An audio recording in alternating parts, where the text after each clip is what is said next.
All right, so I'm just enjoying a bagel I just got from Brugger. Shout out to them, one of the best bagel places in the planet. $13 on Monday. No, $9 on Monday for a baker's dozen. That's 13 bagels for $9 in Iowa. There's no tax either, so literally 13 bagels, high quality, fresh baked bagels for $9. Anyway, kind of what I wanted to talk about, and I'm going to be posting a lot in 2024. Kind of the whole idea with this new year is to just post as much free content and give you guys as much knowledge as possible. A lot of my videos are going to be very kind of rough and unedited, but they're going to be very jam-packed with good information, and they're going to be very useful for you, all completely free, obviously assuming you can listen to this. But if you know somebody who can't listen to this, please help them and share the information I'm giving to them to really spread the wealth of fitness to all. So I saw this comment the other day.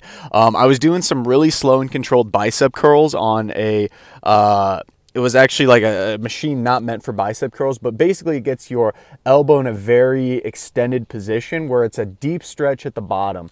And this person commented on it, man, you should be careful with your elbows because that's going to harm yourself and you're going to hurt yourself. And then he immediately went into the fact that Sam Sulek said this in a recent video, and this is not to call out Sam Sulek at all. Like, honestly, like the way he trains, it's very bodybuilding-esque, and from the bodybuilding community, it has been from a long time told that you should have partial range of motion because it is the best for growth. Well, yes and no. You are able to lift a lot more weight, and the more weight you can lift in a certain exercise could potentially stimulate more muscle growth, but also the greater range of motion with a heavier weight allows you to actually stimulate the most amount of muscle growth. So if you have a very deep full range of motion and can lift in a large amount of weight, that is what's going to allow you to lift the most amount of weight. But what goes beyond this is the fact that I'm not training just for improved muscle mass. I am training for longevity, as in I want my joints to not hurt every single second of every single day. I want my nerves to function extremely well every single second and every single day.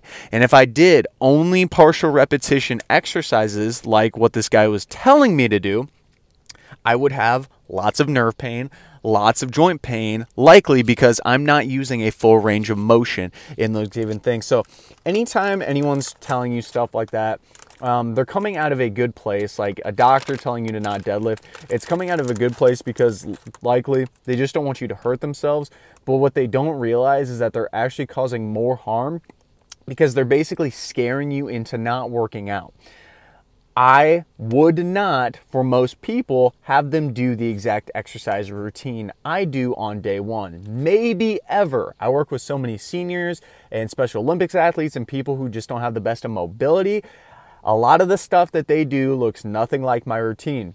It is a spin-off of my routine, though, which we call a regression in exercise science terms. So it's basically an easier application of a specific movement. So for squats, I have every single person that can stand that I work with do squats, but not everyone can do a full, deep range of motion squat like I do. That's not to say I don't want them to at some point, but I start with half squats.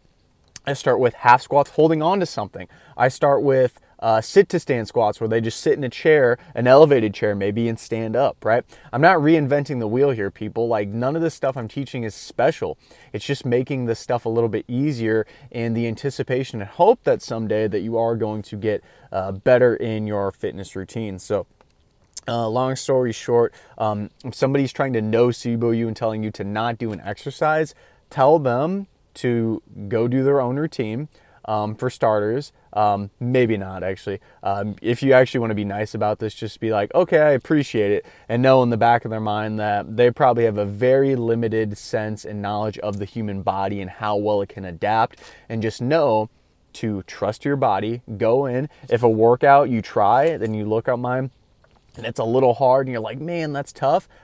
Just try to find ways to make it easier, guys. Be creative here. Trust yourself. If I'm doing a routine and like I'm doing like a weird knee exercise and you're like, man, that looks tough, try to find ways to make it easier for yourself. Implement it into your own routine.